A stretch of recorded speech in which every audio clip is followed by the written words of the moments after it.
Kandidatët i patën, por jo edhe kuorumin. Kësisoj edhe Uso Safati për zgjedhjen e presidentit të ri të Republikës. Moskryerja e kësaj detyre nga të zgjedhurit e popullit, që edhe shkaktar që të ejnëtën vonë, vetëvendosja ju drejtua gjykatës kushtetuese.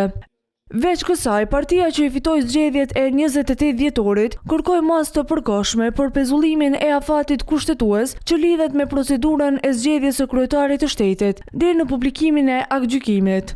Por shkresa e dërguar po konsiderohet si jo fort e udhës. Është një kërkesë e pabazuar në Kushtetutën e Republikës së Kosovës që më tepër i ngjoni skenarin të radhës bllokues.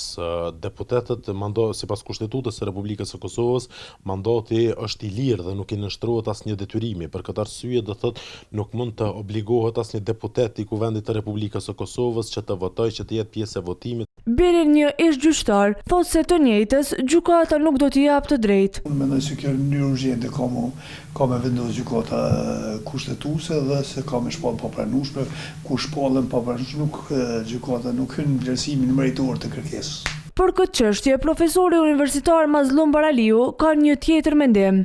Partitë opozitare, deputetët e tyre më saktësisht kanë bërë shkelje të këtij vendimi kushtetues, të gjykatës kushtetuese, që në fakt është shkelje kushtetues dhe pikërisht për këtë tani ata kanë ndërmarrë një hap, një veprim, një parashtresë drejt gjykatës kushtetuese për ta konfirmuar ishte apo nuk ishte shkelje. Për të vërtetuar nëse ka shkelje ose jo, kushtetuesja tashmë e ka nisur punën, ku deputetëve dhe palëve të tjera ju ka dhënë afat deri më 9 mars për të dërguar komentet e tyre.